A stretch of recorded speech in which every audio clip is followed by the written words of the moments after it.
Buenos días a todas, todos, todes. Les damos la más cordial bienvenida a la Comisión de Derechos Humanos de la Ciudad de México. En esta ocasión, tenemos el gusto de presentarles los resultados del sondeo Personas Migrantes Internacionales Afrodescendientes en la Ciudad de México. Agradecemos a las personas que nos acompañan en estas salas Digna Ochoa y a quienes siguen la transmisión a través de nuestras redes sociales. Presentamos a quienes integran nuestro presidium. Kathleen Murraín Knudson, del Centro de Estudios Afromexicanos Tembembe.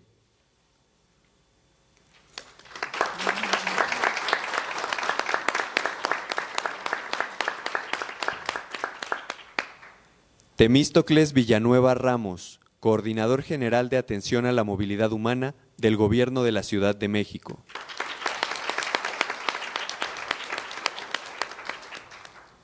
Anne-Birgit Krum Hansen, representante asistente de protección de ACNUR en México.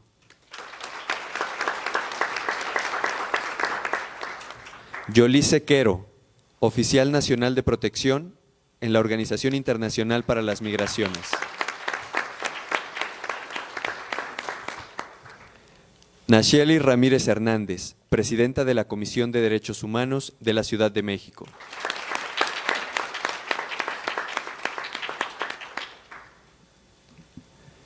Para iniciar, les invitamos a ver el siguiente video de contexto.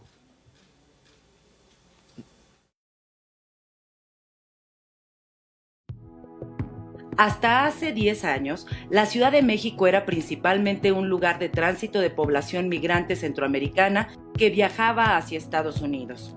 Sin embargo, los nuevos flujos de migración en Latinoamérica y el endurecimiento de las políticas adoptadas desde Estados Unidos la han convertido cada vez más en un lugar de destino.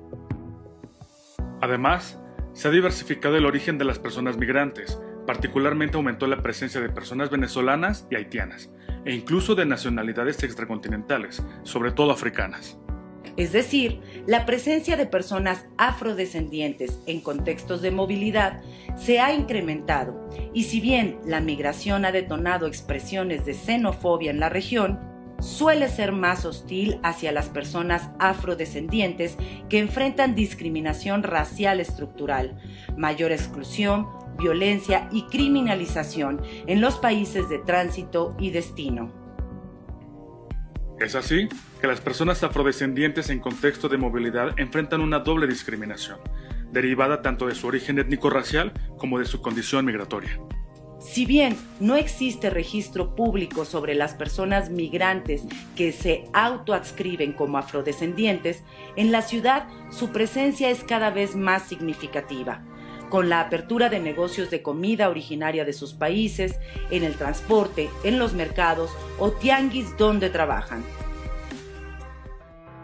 Por ello, la Comisión de Derechos Humanos de la Ciudad de México tomó la iniciativa de desarrollar un sondeo que diera luz sobre varios ejes: la percepción que tienen sobre el trato que les brindan las personas en general en la ciudad, sobre qué tanto han podido integrarse al sistema de bienes y servicios y qué tanto están pudiendo incluirse las comunidades, colonias y distintos espacios, y si ello les permite elaborar un proyecto de vida y residencia en la ciudad. El cuestionario fue aplicado a 153 personas que se autoadscriben afrodescendientes, de forma anónima y sin preguntar sobre su estatus migratorio actual, dado que no era el objetivo del sondeo. A partir del conocimiento territorial a través de las delegaciones de la Comisión, se detectaron zonas específicas de presencia afrodescendiente migrante. Las alcaldías con mayor número de personas fueron Tláhuac y Cuauhtémoc con casi 16%, Iztacalco con 14.4%, seguidos de Gustavo Amadero, Iztapalapa y Xochimilco con el 13%. El promedio de edad general es de 33 años. Las personas de menor edad entre los entrevistados fue 18 años y la mayor de 68. En cuanto al género, es relevante que ninguna persona se identificó como no binaria o trans, y en una proporción casi de 7 de cada 10, los migrantes afrodescendientes internacionales que fueron encuestados son hombres, mientras que las mujeres representan el 32%. se detectaron personas de 17 nacionalidades, provenientes de 11 países de la región de América Latina y el Caribe, 6 de países africanos y uno más del continente asiático.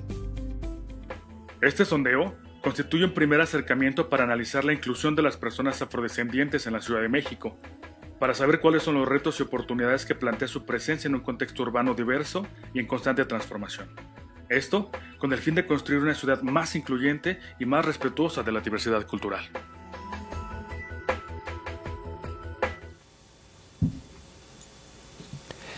Agradecemos la presencia de las personas representantes de organizaciones de la sociedad civil que nos acompañan.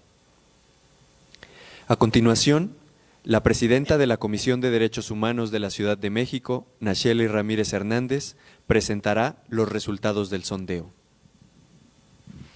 Muy buenos días. ¿Se oye? Ok. Muy buenos días a todas, todos y todes. Sean ustedes bienvenidos a la Comisión de Derechos Humanos de la Ciudad de México y saludo también afectuosamente a quienes nos están siguiendo en redes sociales. Agradezco muchísimo a quienes me están acompañando el día de hoy a la presentación del reporte de resultados de este sondeo. Como personas en lo personal, pero en general representan exactamente con quien la Comisión ha venido trabajando durante los últimos, especialmente los últimos 7 años, consolidando mucho su trabajo en la agenda de derechos de las personas en movilidad, ¿no? Creo anteriormente la Comisión tenía un trabajo fuerte, de hecho recibió en algún momento en años anteriores hasta un financiamiento por un proyecto con la Unión Europea que tenía que ver con cómo hacer un corredor de protección, digamos, de población migrante en su momento. Lastimosamente ese proyecto, además, sufrió los embates de los cambios de administración, ¿no? Y fue un proyecto que se involucró muchísimas organizaciones, muchísimas personas y esfuerzos y quedó como digamos, marginado. Pero lo que sucedió básicamente en el 2018, ¿no? Fue no el inicio, porque las caravanas habían iniciado antes. Básicamente las caravanas iniciaron con la movilización de las mamás buscadoras migrantes, ¿no? Que hacían una caravana básicamente con una estancia corta en la ciudad para ir a la Basílica de Guadalupe, ¿no? Y su lógica era cruzar la ciudad en demanda de la búsqueda de sus familiares en eso, ¿no? Entonces iniciaron desde antes, pero digamos que las caravanas entendidas como esta masificación mayor y que empezaron a dar una presencia diferente de grandes flujos de población en movimiento en la ciudad, se suceden en el 2018, ¿no?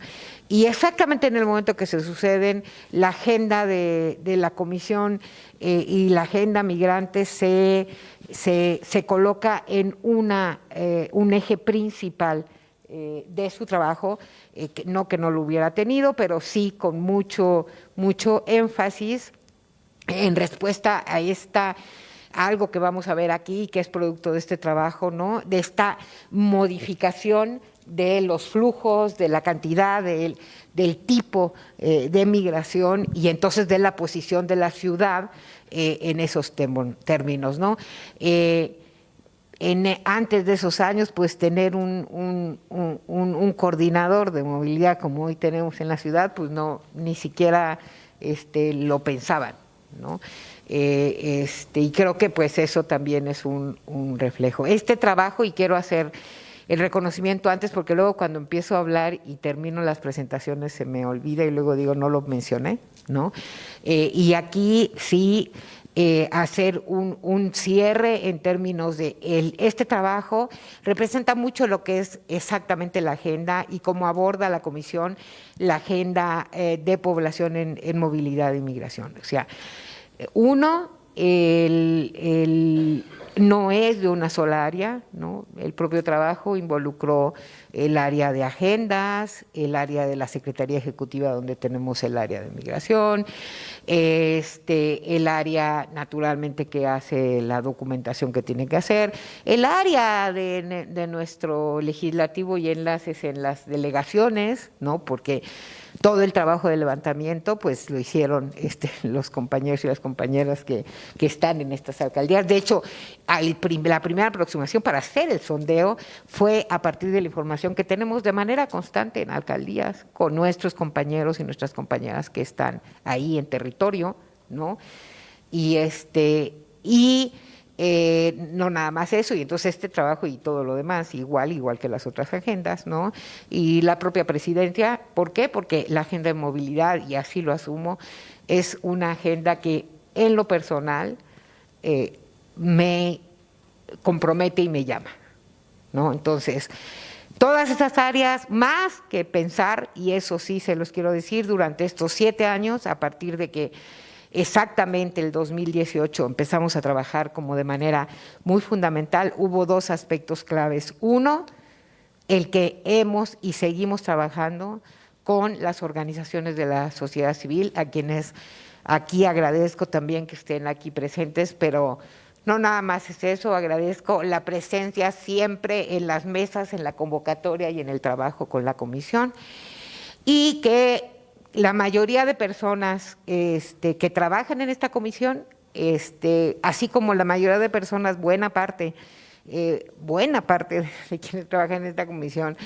participan en las protestas sociales, hacen seguimiento a marchas y todo eso, pues también la mayoría de las personas que trabajan en esta comisión, alguna vez, en algún momento, en algunos tiempos, ha estado en contacto con esta agenda, trabajando para esta agenda y trabajando para las personas en movilidad en esta ciudad, ¿no? Así es como se ha armado el trabajo y así es como se ha armado este sondeo, al cual, como les dije, empiezo al revés, agradezco mucho a este equipo que hace realidad esto, ¿no? A ver, la que sigue. Lo inicial, y ya se dijo en la introducción, es básicamente contemplar que hay una modificación en la movilidad, que esta modificación en la movilidad en general en el país tuvo impactos fuertes en las características de la movilidad en México. Siempre habíamos tenido afrodescendientes o adscripciones afrodescendientes en la migración, sí, hondureños, salvadoreños, en general había habido, ¿no? Cubanos, ¿no? También francesas haitianas en su momento, pero digamos, en los últimos 5 años, ¿no? Esto, sobre todo, y esto nada más son los datos del 2020 al 2025, no podemos irnos más atrás, un poquito, 5 años más, 10 años, yo diría, ese sería el corte. La movilidad de personas afrodescendientes ha sido mayúscula, ¿no? Creo que uno de los elementos que nos empiezan a dar, además, digamos, perspectivas de algunas características de qué estaba y cómo estaba reconfigurándose esto, es los datos que pudimos sacar, por ejemplo, en el albergue temporal de primera acogida de Tláhuac, que hace 2 años, ¿no? En donde, pues, en un sondeo que hicimos, como verán, había haitianos, venezolanos, chilenos, brasileños, ¿no? Y afrodescendientes, y extracontinentales, pues ya teníamos ahí de varios países de África, ¿no? Lo importante aquí, y ese es otro ejemplo para darles rápidamente una visión de cómo está, y lo vamos a ver ahorita quédense con el dato de ahí de chilenos y brasileños, y ahorita regresamos cuando vemos otro aspecto de la migración. Entonces, este es, digamos, el contexto general y cómo empieza a llamar la atención en la ciudad. La que sigue, por favor. Este sondeo básicamente buscó conocer el nivel de inclusión y el tipo de trato que reciben las personas afrodescendientes migrantes internacionales. Como ya lo vieron, se aplicó en 8 alcaldías y los entrevistados y las entrevistadas se encontraron principalmente en lugares de trabajo y espacios públicos, ¿no? Esa, digamos, fue la lógica. Por eso hay que matizar bien los resultados que tenemos. No es una encuesta, es un sondeo. Nos van a aportar elementos, pero son indicativos, ¿no? Son proxies, ¿no? Y básicamente tiene una finalidad, y lo vamos a ver al final, y tiene que ver con, pues, posicionamiento y visibilización, ¿no? Entonces, hay que acotarlo, ¿no?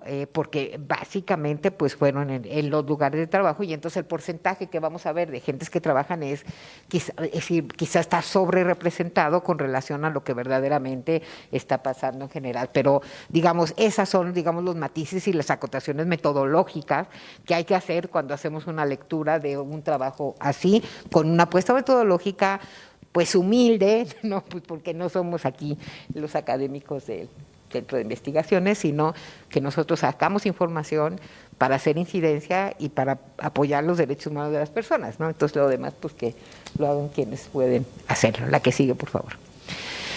A ver, tiempo de residencia en México, como verán, el 62% de los entrevistados tenía de 1 a 3 años viviendo en el país, ¿no?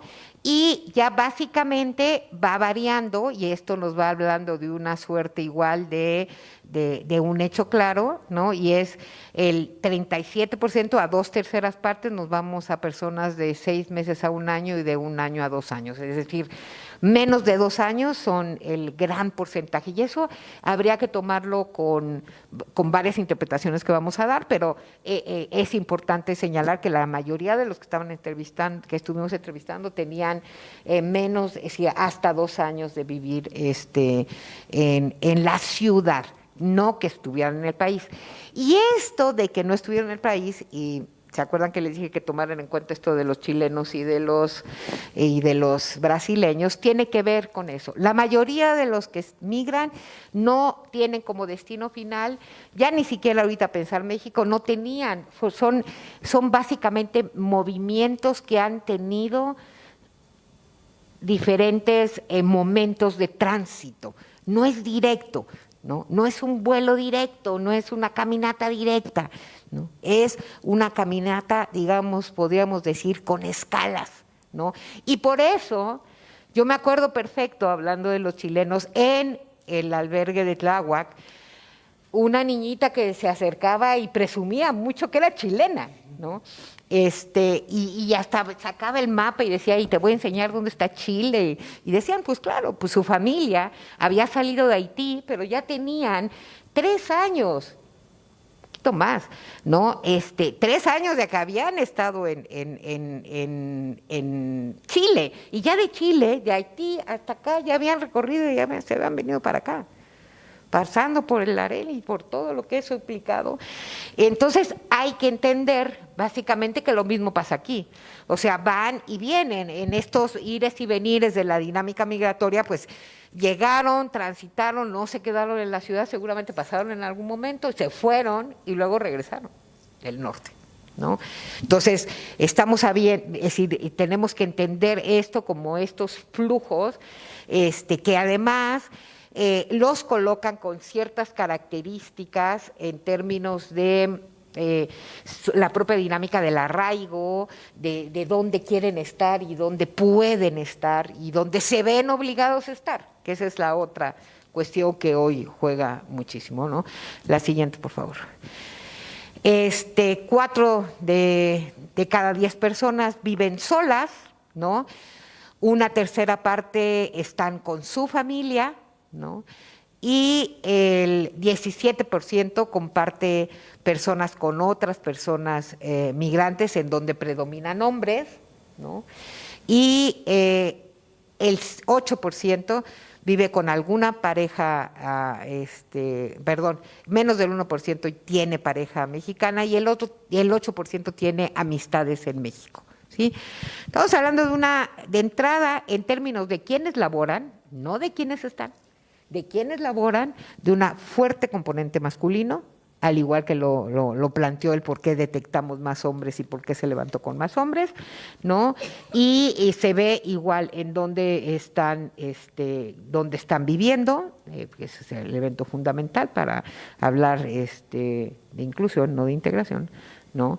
Y los pocos todavía, ¿no? Que viven y que pueden vivir en familia, ¿no? A pesar de que pues en muchos momentos hay que ver cómo están, qué está pasando con los que viven en familia en términos de cuestiones laborales, ¿no? La que sigue, por favor. En la parte de básicamente el que vemos en dónde está concentrado la mayoría de personas que está trabajando, ¿no?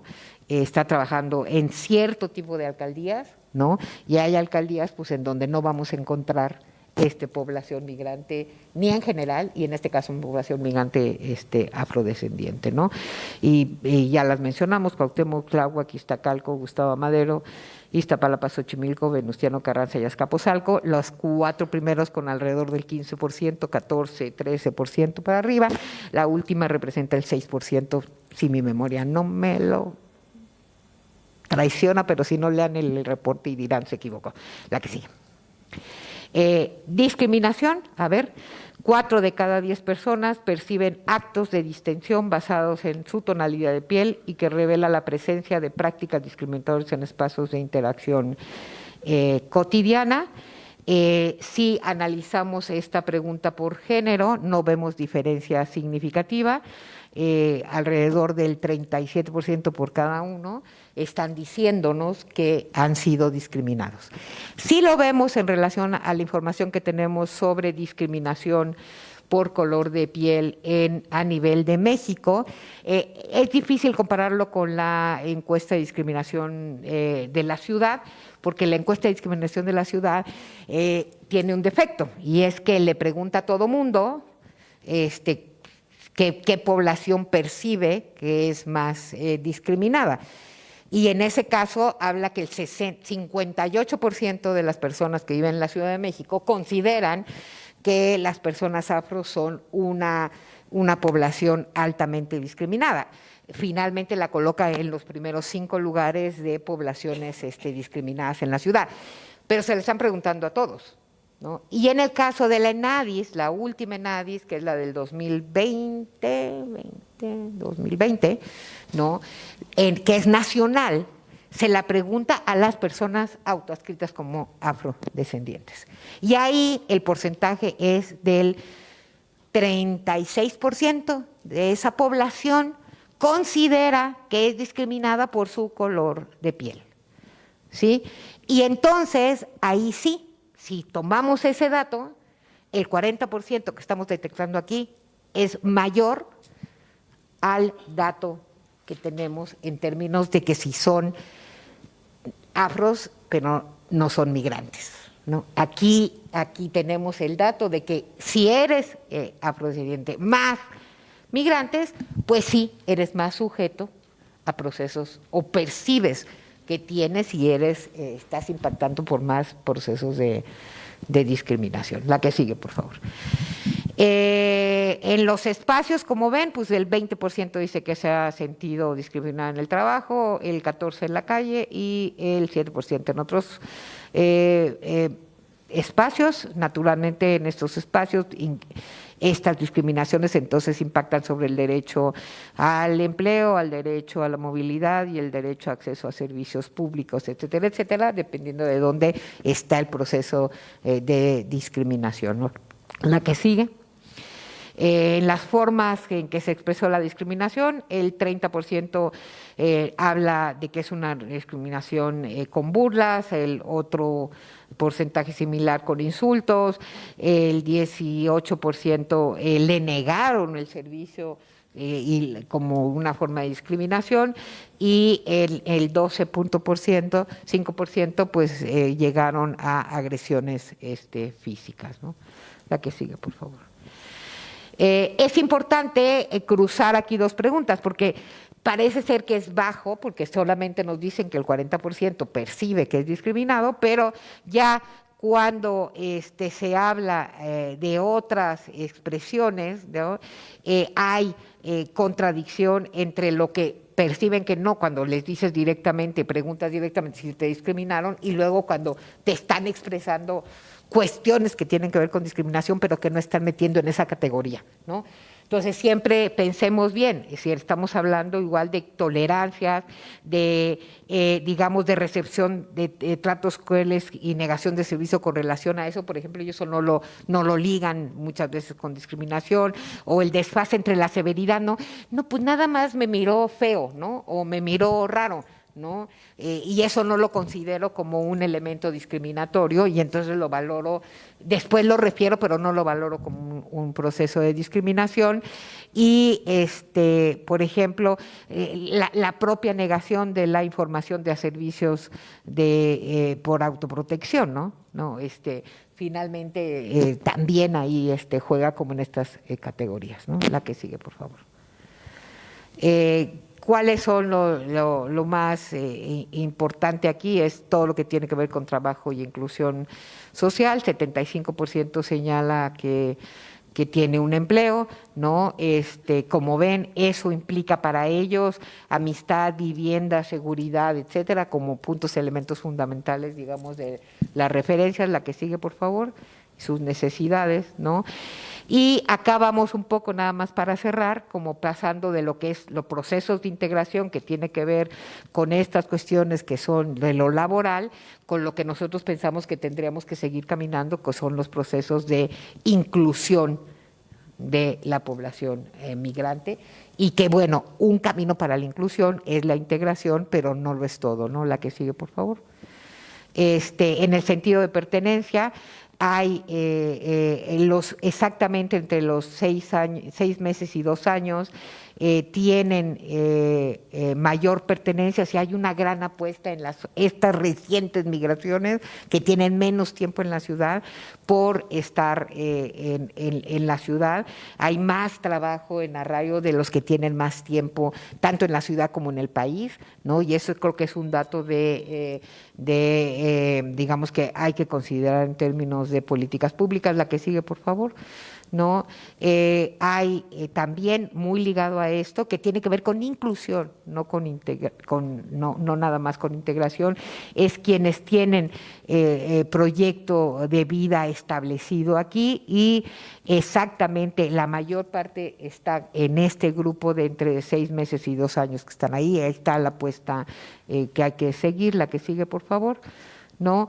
Y finalmente, con todo y las cargas, con todo y lo que implica, y con toda la cuesta arriba, la violación, la falta de garantía de derechos, tenemos una población que le apuesta, y que la sensación de esta ciudad para ellos es básicamente, sí, hay enojo, hay tristeza, pero domina, y también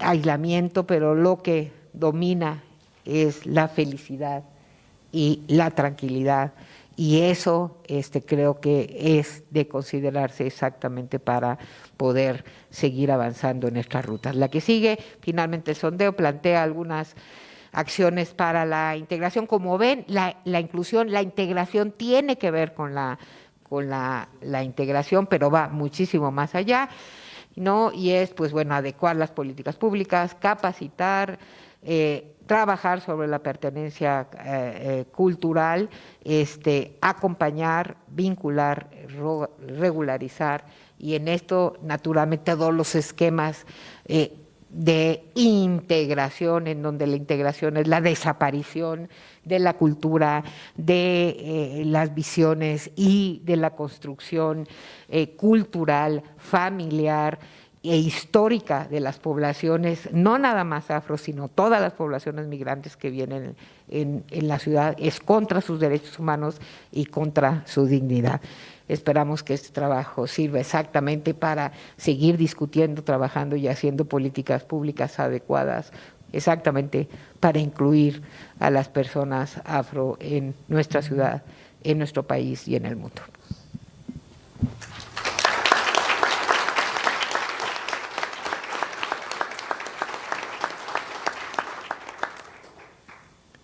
Gracias, Presidenta.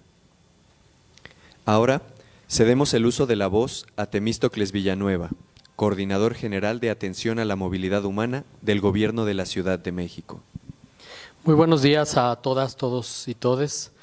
Agradezco en primer lugar a la Presidenta Nacheli Ramírez la invitación para estar presente en esta presentación de resultados. Saludo, por supuesto, a mis compañeras del Presidium y a diversas activistas que forman parte de las importantes redes que se han construido en la ciudad para la atención a las personas en contexto de movilidad, también funcionariado público que está presente en todas las mesas de discusión y que además está actualmente diseñando ya política pública para lograr la integración de la población en contexto de movilidad. Y bueno, pues hago un importante reconocimiento a todo el equipo de la Comisión de Derechos Humanos aquí presente por la elaboración de este reporte.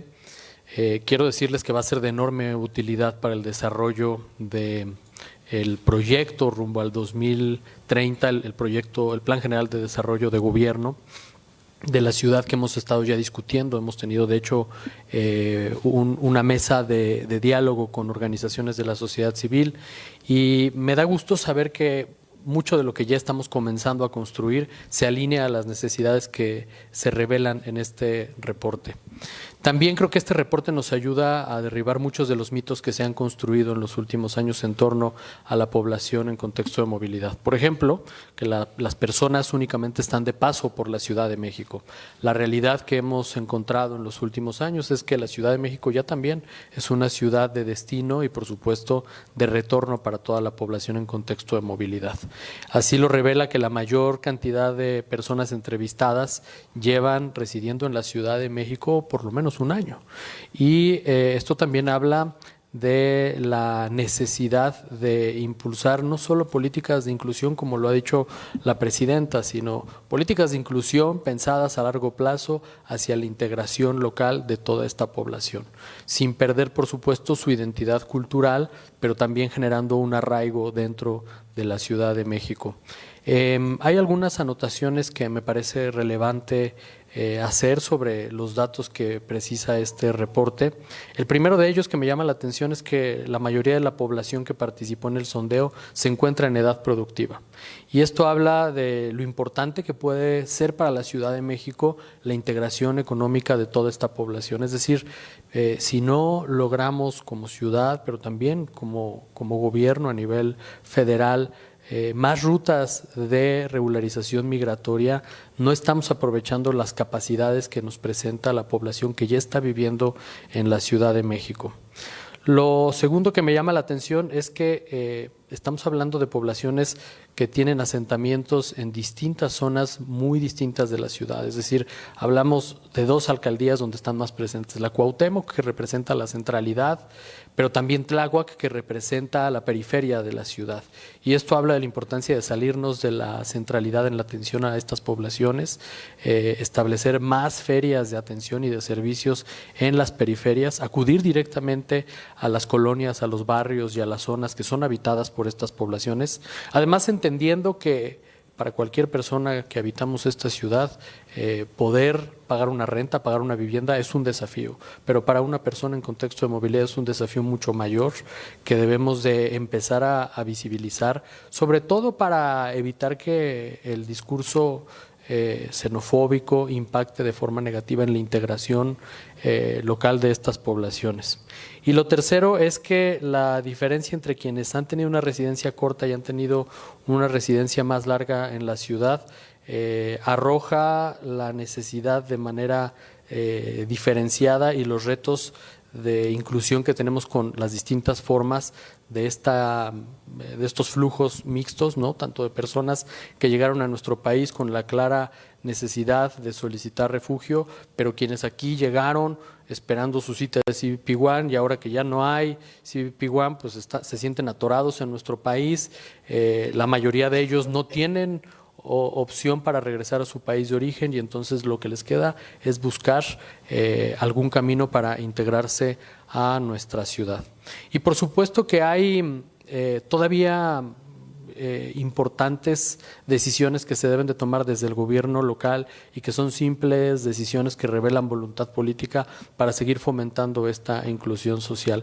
Me llamaba mucho la atención esta sensación que tienen las personas de que ya tienen un empleo formal, pero en realidad no es un empleo formal, es decir, se dedican a trabajar el mototaxi y ellos lo perciben como un empleo formal porque en sus propios países de origen, bueno, pues ser mototaxista ya es un empleo formal, pero siguen teniendo todo tipo de carencias laborales y explotación en el desarrollo, en el desempeño de sus funciones. Yo platicaba recientemente con la Secretaría de Movilidad la posibilidad de comenzar a flexibilizar las reglas para la emisión de licencias de conducir. Ese es un reto muy importante que tenemos y yo mismo cuestionaba a la Secretaría de Movilidad y le decía, bueno, hasta en Estados Unidos a las personas migrantes les emiten una licencia de conducir, porque una licencia de conducir no se vincula con ningún proceso de regularización migratoria, pero sí que le da certeza tanto a la persona que maneja y que puede estar en riesgo su seguridad, como al resto del entorno donde desempeña su función como conductora o conductor y poder inclusive contratar un seguro para que en caso de un accidente pues exista algún tipo de protección. De estos retos y oportunidades que están muy presentes en el informe, yo destacaría, en primer lugar, garantizar la atención humanitaria inmediata con el acceso a servicios básicos. Respecto a esto, quiero decirles que esta misma semana estamos realizando la mudanza a nuestra nueva oficina, que será nuestro centro de asistencia humanitaria en la colonia Buenavista, desde donde tendremos mayor capacidad operativa, y que será además nuestro espacio de ventanilla única y de canalización a todos los servicios que otorga el gobierno de la ciudad. Después, pasar de la inclusión en el acceso a servicios y trámites administrativos a la posibilidad real de inclusión local, socioeconómica y de lazos sociales que trasciendan la adaptación de las personas, así como la generación de oportunidades reales para la inclusión laboral formal. Nos queda muy claro, como lo dice el informe, que mucho de esto tiene que ver con las facultades que tiene el gobierno federal, pero estamos ya desarrollando un importante proyecto para a partir del próximo año establecer nuevas rutas de regularización, entendiendo que no hay forma de atender a una población que entró de forma irregular a nuestro país, ¿no? Y todas las rutas de regularización migratoria están destinadas a las personas que ingresaron de forma regular. El asilo, por supuesto, o el refugio tiene como consecuencia la regularización migratoria, pero no es en sí una forma de regularización migratoria y por lo tanto necesitamos sí establecer nuevas rutas de regularización migratoria, pero sin que esto presente un obstáculo para quien también necesita solicitar protección internacional, ¿no? Nos parece que una cosa no tendría por qué estar peleada con la otra y una persona puede iniciar los dos procesos de manera simultánea. Y el informe es muy puntual en la necesidad de garantizar el derecho a la identidad de las personas. Y en ello ya tenemos un importante avance, ya se comenzaron a entregar las primeras credenciales del padrón de huéspedes y ya el padrón de huéspedes afortunadamente ha quedado vinculado a la aplicación llave CDMX, que en este caso se llama llave huésped y que garantiza el ingreso a todo el sistema de servicios que ofrece la Ciudad de México. Y por último, asegurar mecanismos para el bienestar psicoemocional y la integración cultural. Para esto será fundamental trabajar con el sector salud. Aquí está, por supuesto, la doctora Sandrín, que ha sido una protagonista en esta búsqueda de inclusión en el tema de salud. Tenemos una mesa permanente que sesiona todos los martes de salud y movilidad humana que ha sido muy funcional. Y bueno, pues realmente quiero decirles que este documento será de enorme utilidad para esta nueva área de gobierno que se ha constituido, entendiendo además que estamos frente a un fenómeno no solo de movilidad humana, sino que está cruzado por muchos otros factores. Importante recalcar el tema del racismo y la aporofobia que sigue cruzando a las personas en contexto de movilidad. Y bueno, no quisiera dejar de mencionar en mi participación el agradecimiento a la presidenta Nachely Ramírez por el trabajo realizado en estos 7 años. Me ha tocado colaborar con ella y con todo su equipo, tanto como diputado como ahora como servidor público, y el trabajo que ha realizado la Comisión de Derechos Humanos en este periodo ha sido fundamental para entender que esta es una ciudad de derechos que debe de seguir avanzando con una clara visión de progresividad. Enhorabuena, Nachely, por todo el trabajo que le dejas a esta ciudad. Muchas gracias.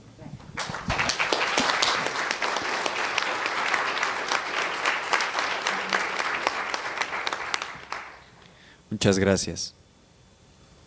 A continuación, escucharemos los comentarios de Caitlin Murrain Knudson del Centro de Estudios Afromexicanos Tembembe. Buenos días. Buenos días, mi nombre es Kathleen Murrain Knudson, reportera y activista. Llevo 15 años trabajando y desarrollando radio. Soy fundadora de Sankofa Historias y Emprendimientos en Red, una plataforma que busca promocionar los emprendimientos afrodescendientes y que está desarrollando un plan binacional que se llama Untukuyenga, que busca también promocionar e impulsar los emprendimientos afrodescendientes, tanto de mexicanos, afromexicanos como afrocolombianos para el mundo.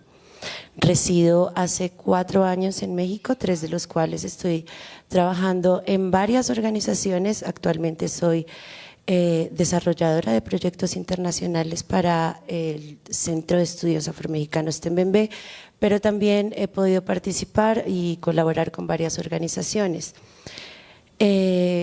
Con respecto a este informe, yo creo que de las cosas que más me llamó la atención fue que por primera vez logré escuchar por fuera del ámbito de las organizaciones de nuestros círculos afrodescendientes que se hablara sobre el segundo decenio, y quisiera enfatizar sobre eso. Migrar, y les voy a compartir unas reflexiones. Migrar es un derecho humano que incluye la libertad de las personas para desplazarse y elegir un lugar de residencia. Durante la llegada a Ciudad de México siempre me ha parecido importante que en el informe se resaltara que más del 85% de los migrantes tenemos desconfianza o no queremos denunciar los casos de discriminación, tal vez porque en cierta forma uno asume que viene con la migración, sobre todo siendo afrodescendiente. Me gustaría saber si dentro de este informe, o para más bien que se le dé seguimiento a futuro, se pudiera buscar más a profundidad por qué esas causas y si hay de pronto personal capacitado realmente para abordar estos temas que son de confianza. Por ejemplo, también me parece importante que dentro de la Comisión de Derechos Humanos pueda haber personas con las que fenotípicamente una persona migrante se pueda identificar, también para favorecer la confianza. Tal vez del informe me faltó que se tratara la forma en la que son percibidos los migrantes, o más bien los mexicanos de primera generación, producto de la migración de los afrodescendientes, porque también reciben otro tipo de discriminaciones relacionadas pues a la identidad, cuál es el tipo de pérdidas de sus propias culturas, de sus propios saberes, y cómo pueden rescatarse. Durante los primeros años que estuve trabajando en organizaciones, tuve la oportunidad de conocer el caso de un chico que se llama Santiago Sayas, que fue violentado en Puebla saliendo del colegio, lo apuñalaron, y la justicia no fue tan efectiva, por decirlo así, no condenó al agresor, y la forma de abordar a este caso fue como darle un par de terapias ocupacionales con una persona que no estaba capacitada tampoco para dar este tipo de ayudas. Entonces, ¿cómo se abordan este tipo de situaciones siendo migrante? A eso me refiero yo.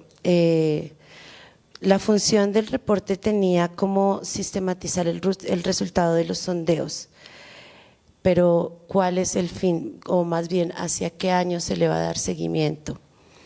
Durante la migración del 2022 sí hubo una percepción para nosotros muy evidente de las diferencias y del trato, sobre todo porque se ha sabido que en México sí hay un racismo sistemático, sobre todo en las ciudades, pero durante los finales del último trimestre se sintió muchísimo más, que ni siquiera había la posibilidad de que te hablaran en español, te seguían en los más de lo normal en los centros comerciales, te hablan en francés, siendo de Latinoamérica, y pues dicen cosas despectivas, ¿no?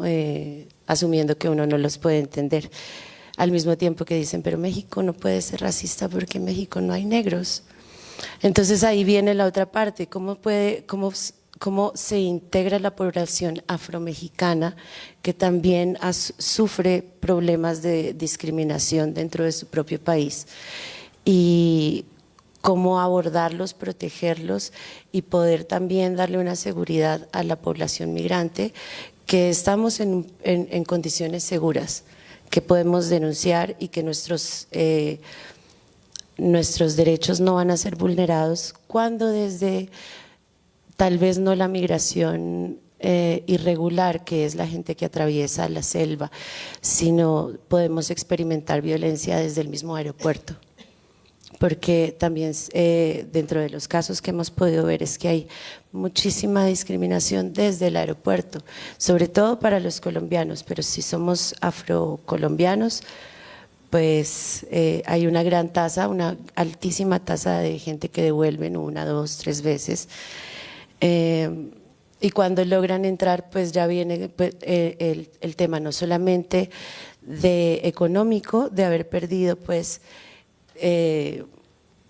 lo que sea que se haya perdido durante un viaje, sino emocionalmente lo que implica pasar por estos procesos desde que la Guardia Nacional se encarga de estos temas, ¿no? Me resonó también que se hablara del segundo decenio afrodescendiente, que este año el lema es reconocimiento y justicia de desarrollo. Yo quiero enfatizar en este tema porque sí me parece importante que salga de nuestros propios círculos para poder dar unos resultados efectivos en estos 10 años. Entonces, con respecto a este informe, o más bien al seguimiento que se le podría dar al futuro, podría ser una integración y prestarle muchísima atención a este segundo decenio que van a ser, que son 10 años que ya están corriendo, en los que se puede aprovechar para promover con un mayor conocimiento y respeto por la diversidad y el patrimonio propio de cada persona migrante, que se respeten sus costumbres, que no se pierdan, y para poderle dar continuidad a sus saberes, y que los niños que vienen de estas primeras generaciones no solamente se sientan mexicanos, sino que también abracen su cultura. También me parece importante poder fortalecer los marcos jurídicos para combatir la discriminación racial y xenofóbica. Eso implica también poder tener acceso a la educación, darle continuidad a los niños para que puedan ser educados, y también educar a las escuelas para que no tengan un sesgo racial, porque eso también pasa. Los niños que vienen los niños afrodescendientes que residen y estudian en México también sufren mucha discriminación en el colegio, que los profesores no saben cómo abordar, que viene desde los libros de texto. Me parece también importante que se adopten medidas para garantizar el pleno ejercicio de los derechos económicos y sociales y culturales de las personas, que no nos dé pena abrazar nuestras propias culturalidades, que se le dé seguimiento pues a los eventos que hay. Y justamente también quiero mencionar, ahora en 15 y 16 de noviembre vamos a tener un encuentro de pueblos negros que ya van casi 30 años, que se hace en diversas partes de México, que reúne todas las culturas afrodescendientes residentes en México y que trabajan desde afuera para promover nuestras culturas y hacer este tipo de visibilizaciones. Me parece que a las instituciones gubernamentales también les hace falta muchísimo prestarle atención a este tipo de procesos, para que no se queden simplemente en nuestros círculos, sino que para que también logren una integración real y profunda y duradera. Bueno, y creo que eso sería todo. Una reflexión final sería que le prestaran mucha atención a este segundo decenio, que logren integrar acciones que presten atención a la interseccionalidad, a los temas de raza y género, que yo supongo que estos temas a los que se les hizo sondeo no fueron solamente en casas, en barrios. Me gustaría pensar que también se accedió a los cambuches, a las partes donde están las migrantes irregulares, para saber cuáles son las necesidades que tienen, que son muchas, sobre todo a nivel psicológico, porque atravesar la selva no es fácil y también hay muchos casos en los que recuperarse de eso también viene como parte de la reconstrucción del tejido social. Entonces esas son mis reflexiones con respecto al informe.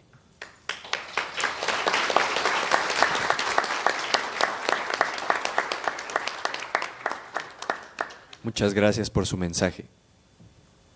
Acto seguido, cedemos el uso de la voz a Ann-Birgit Krum Hansen, representante asistente de protección de ACNUR en México. Muchísimas gracias. Buenos días a todas, todos y todes. Es un gusto estar aquí con ustedes, con los miembros de este presidium. Quisiera mandar saludos de nuestro representante Giovanni Lepri, que lastimosamente no pudo estar aquí con nosotros el día de hoy.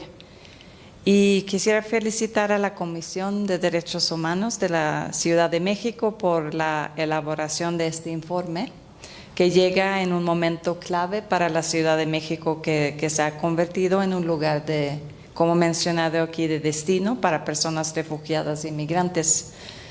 Y Ciudad de México es, tengo entendido, la segunda ciudad con mayor número de solicitudes de asilo a nivel nacional, 35% solo después de Tapachula. Y el ACNUR acaba de publicar los datos preliminares de nuestro monitoreo de protección para este año, el primer semestre de este año, en donde se muestra un aumento en las intenciones de la población en general para elegir México como país de destino. Y nuestro monitoreo de protección también indica un aumento en la población con perfil, probablemente con perfil refugiado, ya que aproximadamente 85% de las personas entrevistadas reportan haber salido de sus países de origen por temas o motivos de persecución, violencia, inseguridad, etc. Y también la población entrevistada también reporta no poder, creo que es como un 74%, reportan no poder regresar a su país por temas de violencia, persecución o temor de persecución, violencia e inseguridad. Entonces, por primera vez, la población encuestada refiere más a México que a Estados Unidos como destino, lo cual es muy interesante. Este sondeo nos ofrece una radiografía importante sobre la experiencia de las personas refugiadas y migrantes afrodescendientes en la capital, grupos de personas que enfrentan la intersección de múltiples discriminaciones por su origen, por su color de piel y su situación migratoria. Los hallazgos son claros, aunque se han registrado avances en el acceso a servicios. Casi 4 de cada 10 personas encuestadas reportan haber sido discriminadas por su color de piel, como mencionado aquí anteriormente. La principal meta, más allá de los temas meramente administrativos y jurídicos, es que las personas refugiadas afrodescendientes puedan participar plenamente en la vida comunitaria, ejercer sus derechos en igualdad de condiciones y ver reconocidas su diversidad cultural. Desde ACNUR vemos este informe como una invitación a la acción, reforzar el trabajo conjunto con las instituciones de la Ciudad de México y con la sociedad civil para avanzar hacia políticas públicas interculturales que eliminen las barreras estructurales y promuevan la integración en todos sus ejes, económico, social y cultural. Cuidar la narrativa pública en una ciudad que históricamente ha sido espacio de diversidad.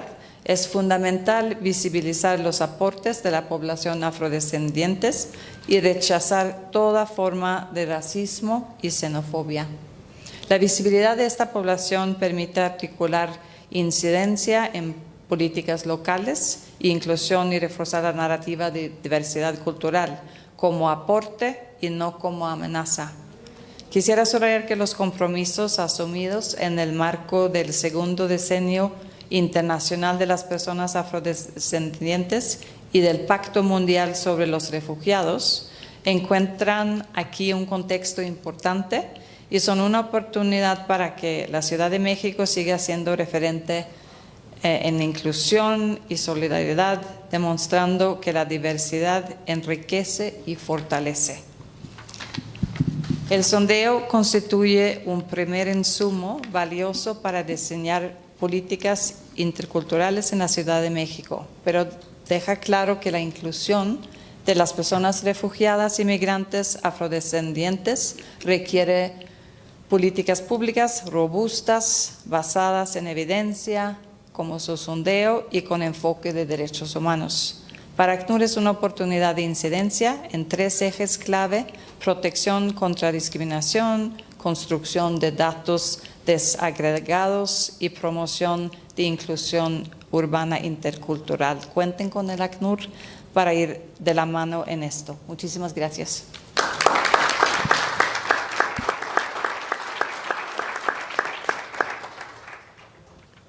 Gracias por sus palabras. Para cerrar, escucharemos el mensaje de la señora Yolice Quero, oficial nacional de protección de la Organización Internacional para las Migraciones. Bueno, primero, sí, se escucha. Bueno, buenas tardes a todos, todas, a todos. Es un gusto estar aquí. También mando saludos por parte de nuestra jefa de misión, Dana Graves Ladec, que no pudo estar presente, y de verdad agradeciendo la invitación a OIM a este espacio y como decían, como a visibilizar a este esfuerzo que se hizo, que nos consideramos muy importante y que festejamos o felicitamos, porque sabemos como agencia que estamos obsesionados con datos y que hacemos siempre ejercicios de datos, de caracterización y levantamiento. Conocemos muy bien qué implica, ¿no? Desde el diseño, la herramienta, los esfuerzos institucionales, levantar, sistematizar y sobre todo el tiempo de todos los funcionarios que le dedicaron a esto cuando también están en respuesta. Esto implica también un interés por parte, ¿no? Y de visibilizar una población. Entonces, o sea, en ese sentido realmente, pues, felicidades por este ejercicio, por este sondeo, esperando que no sea, ¿no? el último, y la importancia de visibilizar a la población. Yo quisiera en mi intervención poderla como abarcar un poco en algunas reflexiones que me generó la lectura del sondeo y también por parte de las experiencias que hemos tenido desde OIM con población migrante afrodescendiente, pero también con este tipo de ejercicios, ¿no? Para un poco como para abonar, porque siempre cuando hacemos lectura de datos, ¿no? Podemos verlo de diferentes maneras y lo que queremos es que los datos no queden ahí, sino que esto nos ayude a hacer incidencia, como bien se mencionó al inicio, y que nos ayude a dar un seguimiento. Entonces, en ese sentido, pues va mi intervención. Bueno, primero me pareció sumamente importante el enfoque que le dieron, el incluir no solamente integración, porque siempre se habla de integración, pero me pareció muy relevante y significativo que hayan hecho esta diferencia, que bueno, documentado con diferentes conceptos y académicamente entre integración e inclusión, porque se nos olvida también como ese otro aspecto que es muy importante para que podamos hablar realmente de que sea pues sostenible y que podamos valorar, ¿no? Esta participación de las personas migrantes, tanto y que se ve que no es solamente por parte de las personas migrantes, pero la recepción por parte de la comunidad acogida, y eso se puede ver digamos en el informe, en la publicación. Eso por un lado. Por otro lado también destacar que lo dicen, pero yo siempre lo quiero como colocar porque no me gusta asumir, o sea, saber que cuando hablamos de población afrodescendiente, o sea, es un grupo heterogéneo y diverso, ¿no? Es como cuando, o sea, no es un grupo homogéneo, a veces también nos pasa cuando hablamos de mujeres, ¿no? O sea, como que y hay toda una diversidad hemos visto diferentes nacionalidades, diferentes lenguas, va a haber diferentes religiones, diferentes costumbres. Obviamente, al ser afrodescendientes hay un denominador común que sí ha marcado su experiencia en todo su ciclo migratorio, que va desde país de origen y por desigualdades y discriminación racial estructural que se vive no solamente en toda Latinoamérica, sino en muchas partes del mundo.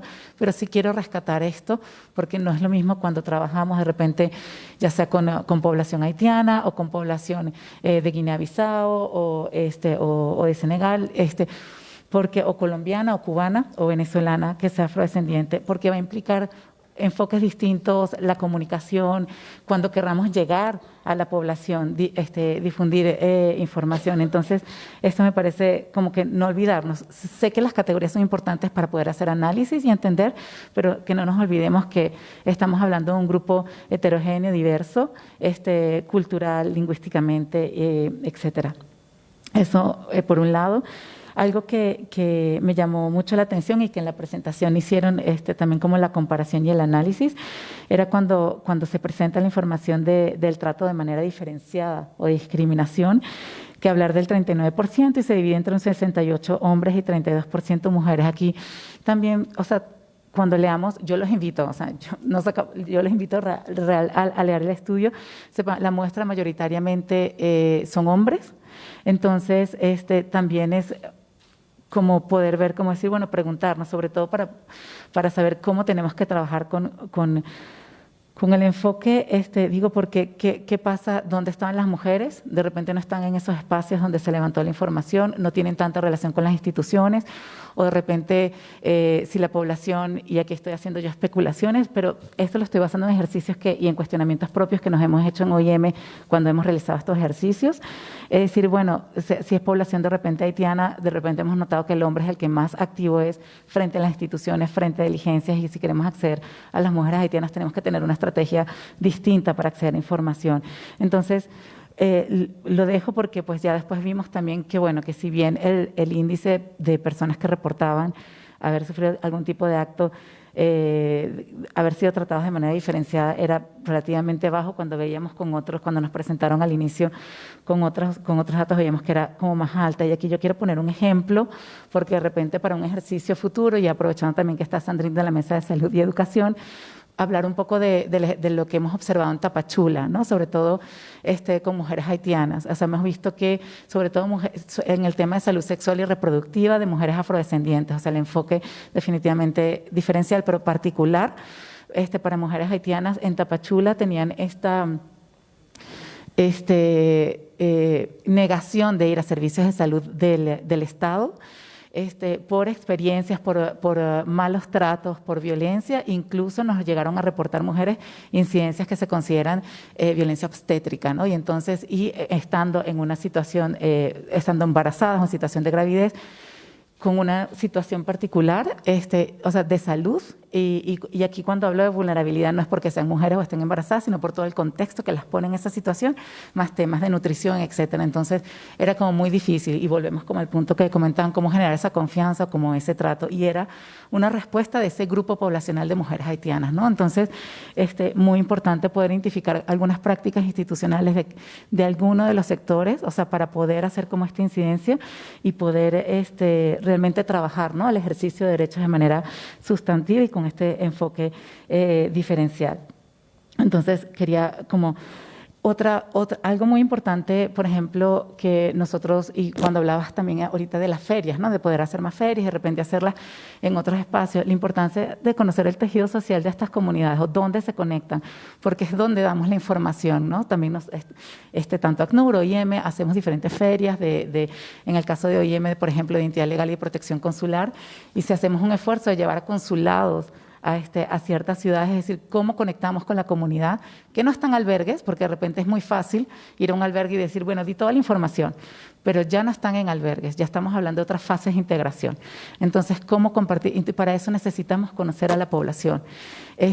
Y repito, porque bueno, me ha tocado más trabajar con personas haitianas, pero hemos visto, por ejemplo, la religión es muy importante. La mayoría, no todos, pero mayoritariamente son cristianos. Entonces, a veces en Mexicali hemos ido con el pastor y es la manera de pasar la información y podemos saber que, bueno, va a llegar la embajada, van a emitir pasaporte, van a emitir constancias de origen y llega la información a la comunidad a la cual se... Entonces, todo el esfuerzo interinstitucional que se realiza, pues tiene buen puerto porque llegan los servicios, porque a veces es el tema de saber la comunicación.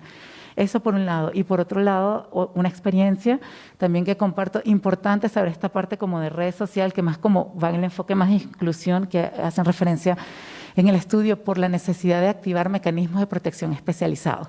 Y pues también doy un ejemplo que nos pasó en unas ciudades del norte.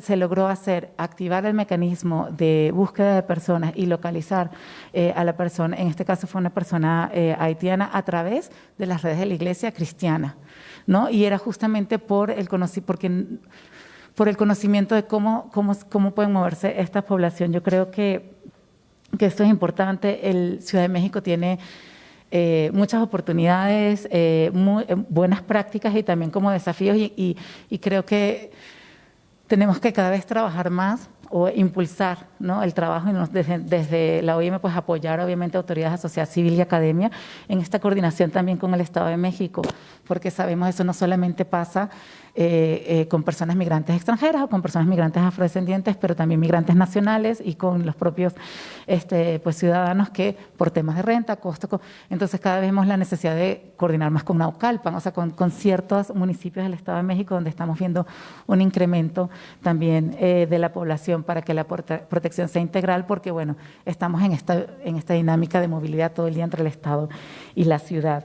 Y bueno, yo siento que esto es una invitación al diálogo y por eso, o sea, este sondeo y que espero que se mantenga y que se mantenga sobre todo para esta población migrante afrodescendiente que no ha sido como visibilizada y saber que también hay otras ciudades en México con experiencia, o sea, Tijuana, si bien empezó desde el 2014 y con diferentes tanto de Haití como extracontinentales, está, bueno, Ciudad de México recientemente, Tapachula, y ver qué podemos aprender, ¿no?, entre las ciudades, cómo se han solventado, cómo se han integrado, cuáles han sido las percepciones. Aquí a mí me sorprendió, por ejemplo, en Tijuana ver que, si bien es un estereotipo positivo a la población haitiana que venía de Brasil en particular, fue muy bien recibida porque venían de haber trabajado sobre todo en el sector de construcción y era un vacío que tenía la ciudad. Entonces empezamos a ver un trato diferencial positivo específicamente a la población haitiana para este sector y bueno,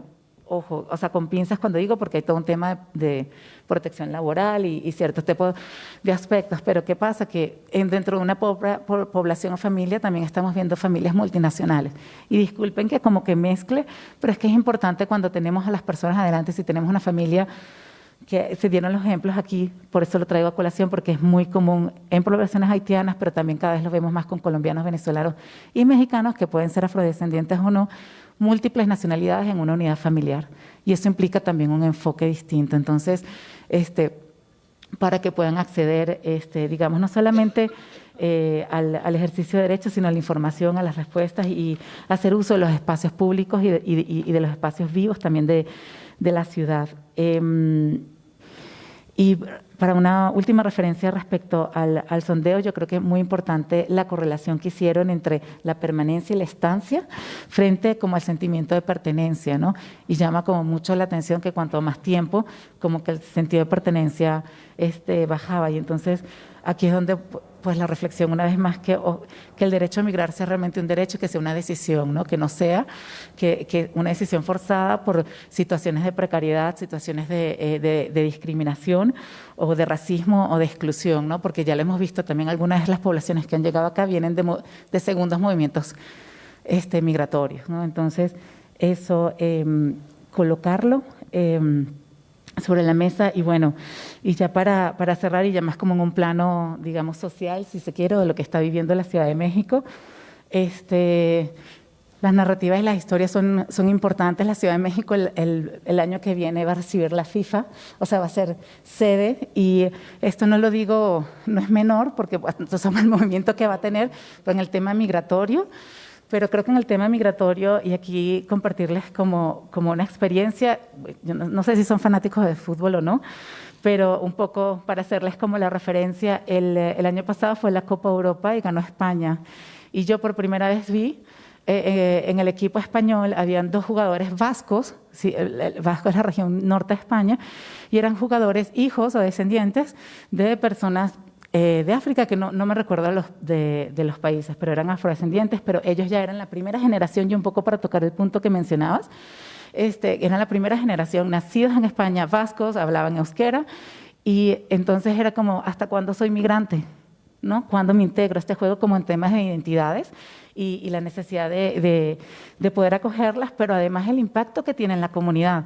Porque al ganar, que el País Vasco lleve una bandera española celebrando que ganaron, porque habían 2 jugadores vascos que además eran afrodescendientes, el impacto comunitario, social que eso tiene, ¿no? Entonces, bueno, eso, y rescatemos historias más allá de, porque igualmente este es un estereotipo positivo, pero sigue siendo un estereotipo de la población afrodescendiente que se destaca en el área deportiva, pero conozcamos las historias más allá de, y los aportes que tienen, y bueno, posteriormente vendrá el Mundial Femenino también, pero repito, toda la diversidad que hay detrás de este grupo, todo el aporte social, cultural, que realizan, y poder hablar de estas historias, porque parece, lo digo porque sé que aquí hay muchas personas también de sociedad civil, y a veces hay que como aprovechar los momentos que tiene la ciudad para poder pasar mensajes, ¿no?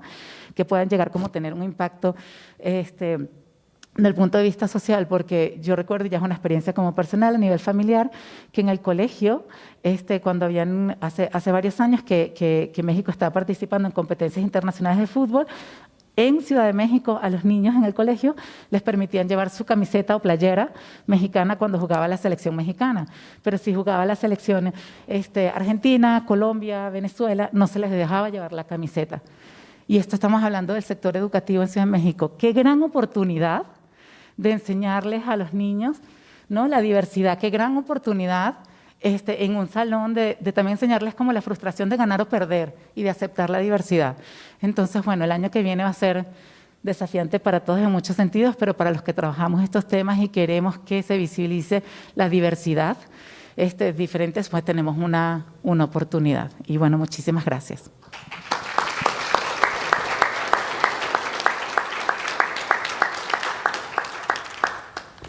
Agradecemos a las personas de nuestro presidium por compartir estas reflexiones. El reporte de resultados del sondeo Personas Migrantes Internacionales Afrodescendientes en la Ciudad de México estará disponible para su consulta en la página de internet de esta Comisión de Derechos Humanos, www.cdhcm.org.mx. Agradecemos también a las compañeras intérpretes de lengua de señas mexicana, Daniela Vite y Joana Campillo, por hacer de un evento más accesible, y a quienes nos acompañaron de forma presencial y a través de nuestras redes sociales. Buena tarde a todas, todos y todes.